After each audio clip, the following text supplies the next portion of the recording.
Hello students, I am Monica Bansal. I hope you are taking care of your health and study very well. Let's discuss today about solid waste management. Let's discuss the content. First of all, we will discuss definition of solid waste, type of solid waste, factor affecting the generation rate of solid waste management, objectives of solid waste management, method used in solid waste management. We will discuss the 8 methods: vermicomposting, composting, resource recovery, incineration, pyrolysis, gasification, energy recovery, and biomethanation. Then we will discuss case study, and last we will conclude this solid waste concept. So what is the solid waste? What is its definition? बच्चे, solid waste is a waste that is not liquid और gas. किसी भी तरह का waste जो liquid और gas नहीं है उसको हम क्या कंसीडर करते हैं? Solid waste. सॉलिड वेस्ट सारा डिस्कार्डेड सॉलिड मटेरियल होता है जो म्यूनिसिपल कॉर्पोरेशन से, इंडस्ट्री से, एग्रीकल्चर एक्टिविटी से हम इकट्ठा करते हैं. वो सारा डिस्कार्डेड मटेरियल सॉलिड वेस्ट ही कंसीडर होता है.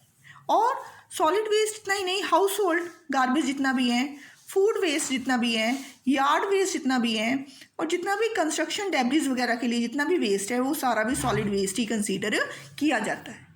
अलग अलग तरह की टाइप्स होती हैं बच्चे सॉलिड वेस्ट की, like garbage, rubbish, ashes, large waste, dead animals, sewage treatment solid, industrial waste, mining waste, agriculture waste. ये सारी अलग अलग तरह की टाइप है सॉलिड वेस्ट की.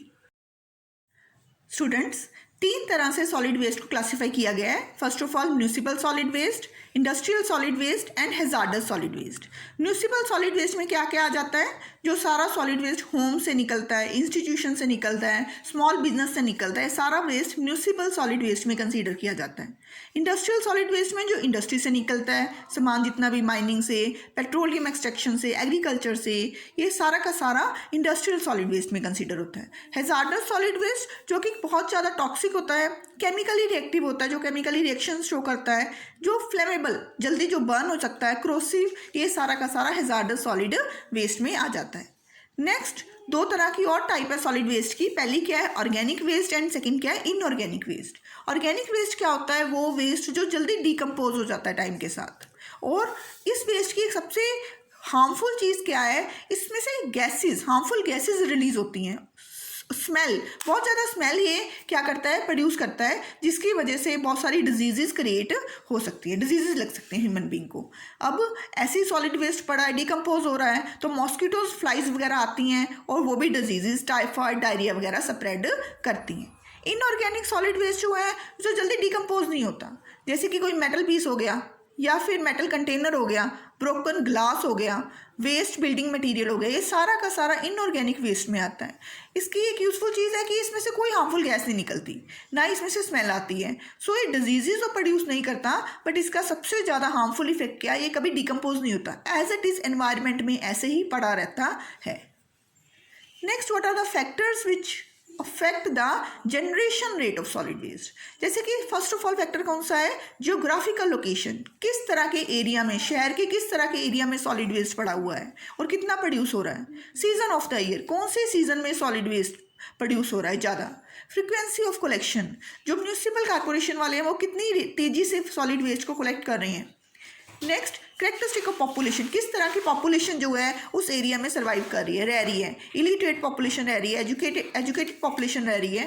एक्सटेंट ऑफ रिसाइकलिंग, उस एरिया में कितना ज़्यादा रिसाइकलिंग हो रहा है वेस्ट का. जितना ज़्यादा रिसाइकलिंग होगा सॉलिड वेस्ट डेफिनेटली उतना ही ज़्यादा कम होगा उस एरिया में. लेजिस्लेशन, कौन कौन से रूल्स एंड लॉज बनाए गए हैं गवर्नमेंट ने सॉलिड वेस्ट को कंट्रोल करने के लिए. पब्लिक एटीट्यूड, लास्ट, कि कितनी ज़्यादा पब्लिक पार्टिसिपेट कर रही है सॉलिड वेस्ट मैनेजमेंट में. बच्चे, सॉलिड वेस्ट है तो सच में बहुत हार्मफुल, सो इसकी मैनेजमेंट करनी भी बहुत ज़्यादा ज़रूरी है. सो सॉलिड वेस्ट मैनेजमेंट की डेफिनेशन क्या है? कि जितना भी जनरेशन सॉलिड वेस्ट प्रोडक्शन हो रही है, उसकी स्टोरेज हो रही है, कलेक्शन हो रही है सॉलिड वेस्ट की, और ट्रांसपोर्ट और ट्रांसफ़र हो रहा है एक जगह से दूसरी जगह, उन सबको एक पर्टिकुलर सिस्टमेटिक वे से कंट्रोल कैसे किया जाए. इस तरह से कंट्रोल करना है सॉलिड वेस्ट मैनेजमेंट को, ताकि पब्लिक हेल्थ को, इकोनॉमिक हेल्थ को, या हमारी कंजर्वेशन या एस्थेटिक एनवायरमेंटल ब्यूटी को किसी भी तरह का नुकसान ना पहुंचे. So what are the objective of solid waste management? सबसे पहला ऑब्जेक्टिव क्या है? पब्लिक हेल्थ की सेफ गार्डिंग। पब्लिक हेल्थ हमारे लिए सबसे ज़्यादा इंपॉर्टेंट है। पब्लिक हेल्थ को कोई भी नुकसान नहीं होना चाहिए। Next, environment, protection of environment. जब हम सॉलिड वेस्ट को एक जगह से दूसरी जगह लेके जाते हैं तो एनवायरनमेंट में भी वो स्प्रिंकल या इधर उधर बिखरना नहीं चाहिए।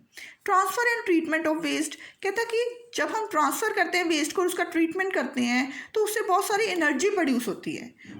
बहुत सारे जो बेसिक मटेरियल हैं उसमें कंजर्व हुए होते हैं, वो जब एनवायरनमेंट में फैलते हैं उसको भी हमने ध्यान से वहीं पर स्प्रेड नहीं होने देना एनवायरनमेंट में, क्योंकि वो एनवायरनमेंट को भी नुकसान पहुंचाते हैं। At last, financial limitation of any scheme. ऐसा ना हो कि हम इतनी ज़्यादा एक्सपेंसिव स्कीम जो है वो यूटिलाइज करें, इम्प्लीमेंट करें सॉलिड वेस्ट को मैनेज करने के लिए कि हम वो यूज़ ही ना कर पाए, इतनी ज़्यादा हमारी जो बजट में नुकसान पहुँचे। सो फाइनेंशियली भी हमारे अंडर कंट्रोल होनी चाहिए वो स्कीम।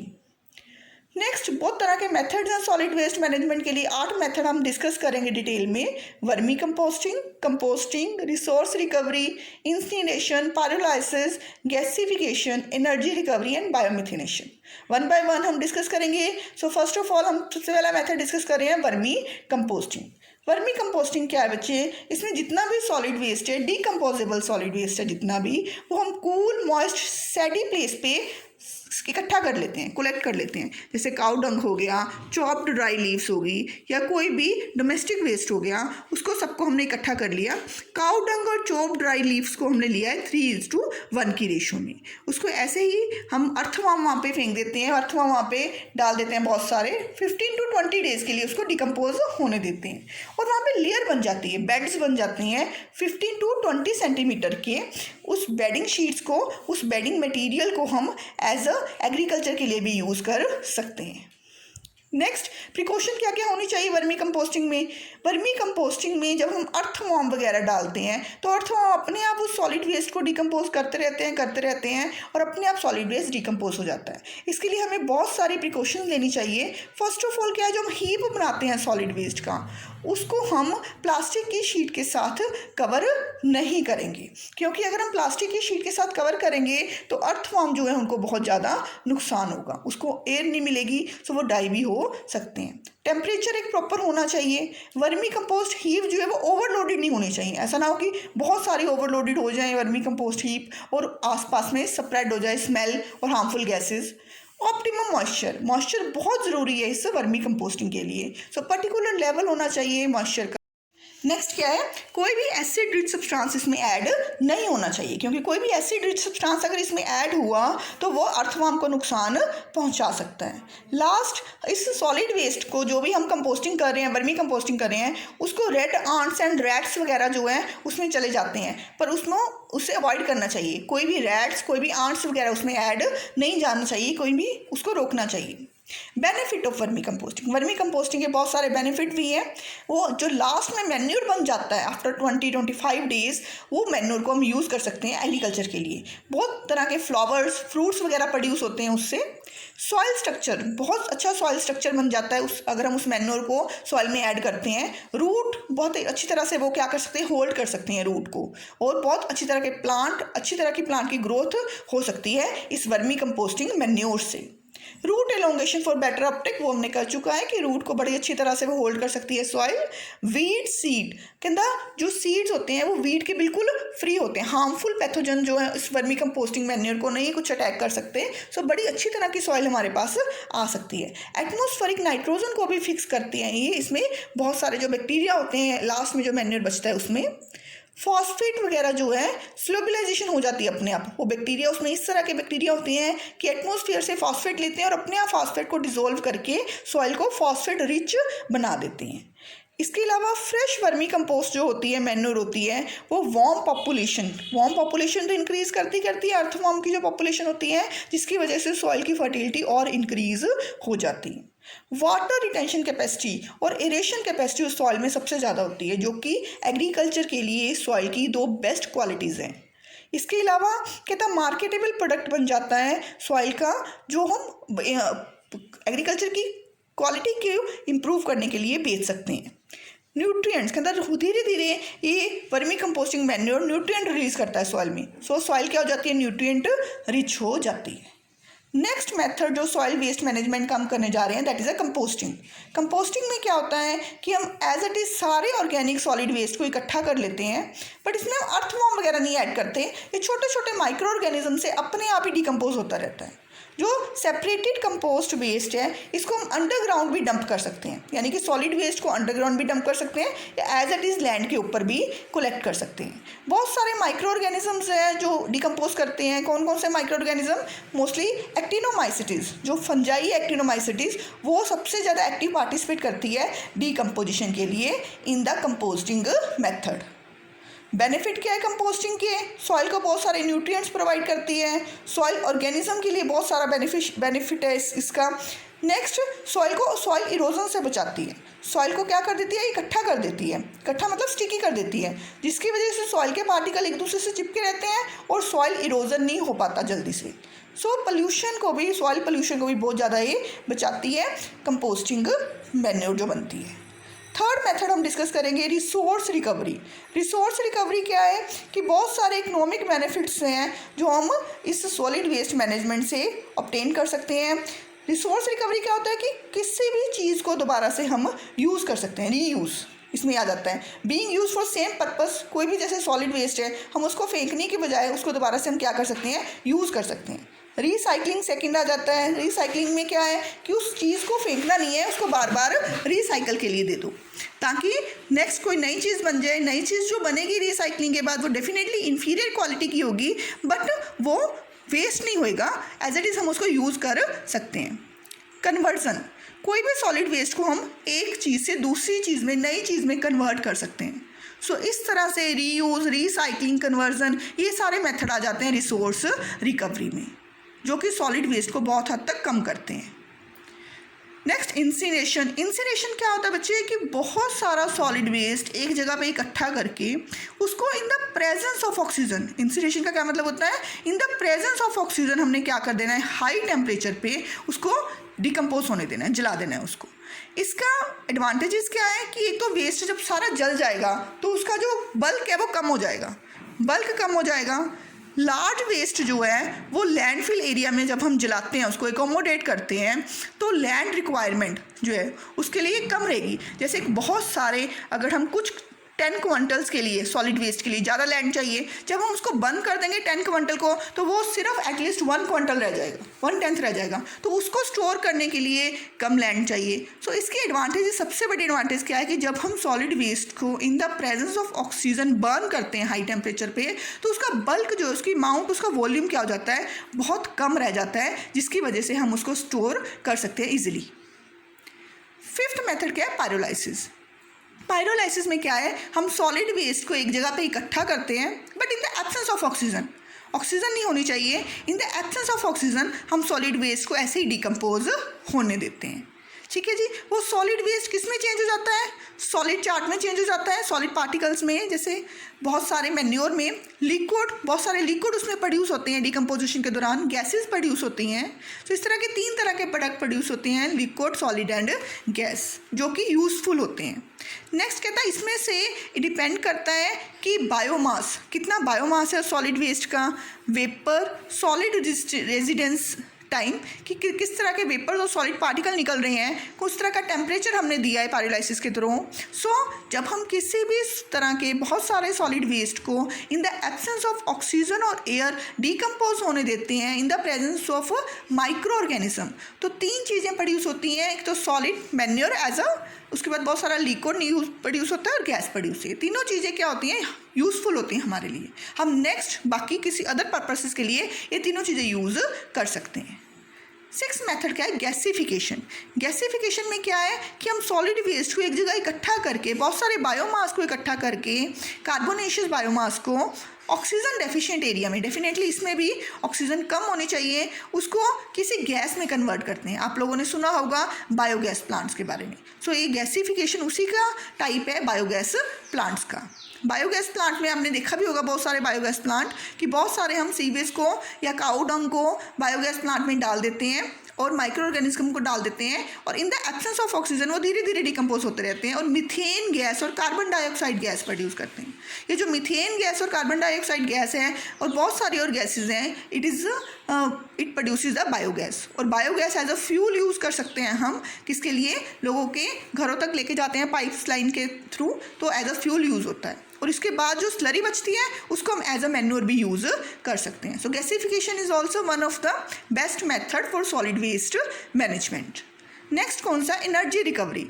एनर्जी रिकवरी में क्या होता है, डेफिनेटली जब हम किसी भी वेस्ट को बर्न करते हैं बहुत हाई लेवल पे, जैसे हमने इंसिनरेशन में कहा है कि इन द प्रेजेंस ऑफ ऑक्सीजन हम बर्न करते हैं, तो उसमें से क्या प्रोड्यूस हो रही है, हीट एनर्जी प्रोड्यूस हो रही है। सो इस तरह के मेथड को एनर्जी रिकवरी कहा जाता है, जिसमें किसी दूसरी तरह की एनर्जी, हीट एनर्जी जैसे इसमें प्रोड्यूस हो रही है, उस हीट एनर्जी को हम यूज़ भी कर सकते हैं। Next biomethanation. बायोमिथेनेशन में सेम यही बायोगैस प्लांट वाली मेथड है कि एनारोबिक डाइजेशन करना है हमने बायोडिग्रेडेबल सॉलिड वेस्ट का। बायोडिग्रेडेबल सॉलिड वेस्ट को इन the presence of micro organism, in the absence of oxygen हम डिकम्पोज कर रहे हैं। कंडीशन कौन सी है, कंट्रोल टेम्परेचर होना चाहिए, control moisture and pH condition होनी चाहिए। लास्ट मैंने आपको वही बताया था कि methane and carbon dioxide produce होती है, जिसको हम एज अ फ्यूल भी यूज़ करते हैं। सो बहुत ही ज़्यादा ये जो मेथड है बायोगैस वाला रिलायबल भी है और सस्टेनेबल भी है, और बहुत सालों से यूज़ हो रहा है। कहता इतना ही नहीं, ये जो बायोमिथेनेशन है, जो मीथेन गैस निकलती है, उसको इलेक्ट्रिक एनर्जी में भी कन्वर्ट कर सकते हैं हम। 1 to 3 मिलीवॉट इलेक्ट्रिक एनर्जी जो है वो 5 टन वेस्ट से प्रोड्यूस होती है बाय दिस मेथड। नेक्स्ट हम केस स्टडीज़ करेंगे बच्चे। हमने तरह तरह के मेथड करे हैं कि कैसे हम सॉलिड वेस्ट मैनेजमेंट को कंट्रोल कर सकते हैं। सो बड़े ही इंटरेस्टिंग केस स्टडी है प्लास्टिक वेस्ट के ऊपर। प्लास्टिक वेस्ट भी हम सॉलिड वेस्ट में ही कंसीडर करते हैं।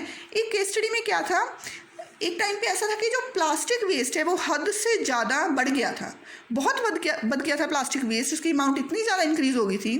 तो एक बंदा था अहमद खान ने क्या करा, प्लास्टिक सैक मैन्युफैक्चरर से सारा का सारा प्लास्टिक खरीद लिया और उस प्लास्टिक को पॉलीब्लेंड में कन्वर्ट कर दिया। पॉलीब्लेंड कन्वर्ट करने के बाद उस सारे वेस्ट को उसमें बिटुमिन मिक्स कर दी। बिटुमिन क्या होता है, जो लुक वगैरह होती है, लुक में मिक्स कर दिया उसको, पॉलीब्लेंड को, और एज उसकी रोड कंस्ट्रक्शन कर दी। और इस तरह जो रोड प्रोड्यूस हुई वो बहुत ही बढ़िया क्वालिटी की रोड बनी। उसमें वाटर रिपेलिंग प्रॉपर्टी भी थी, यानी कि उस रोड पे ज़्यादा पानी इकट्ठा नहीं होता था, खड्डे नहीं बनते थे।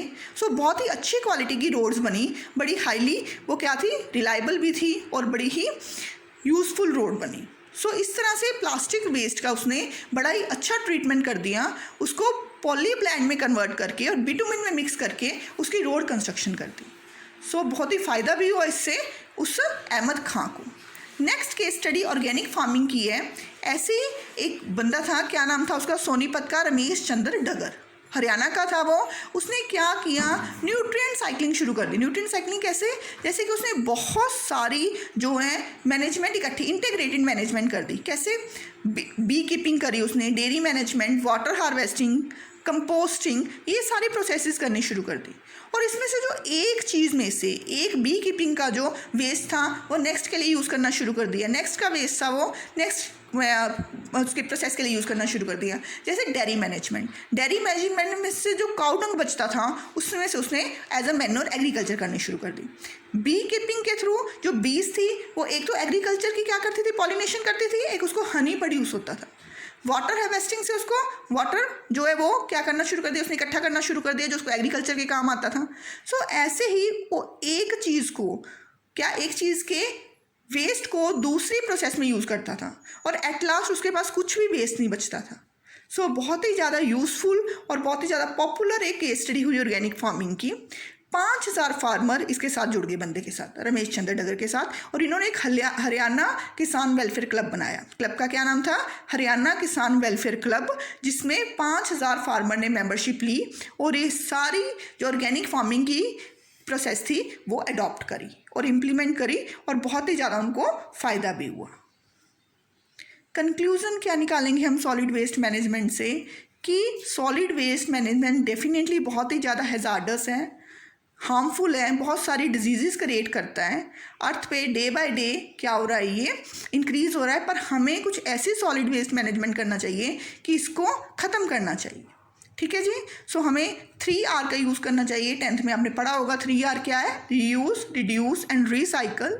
सो हम सबको इकट्ठे होके अपनी अर्थ को इस सॉलिड वेस्ट से क्या करना चाहिए, फ्रीडम दिलाना चाहिए। And I hope you have got many points and clear this concept of solid waste. Good luck.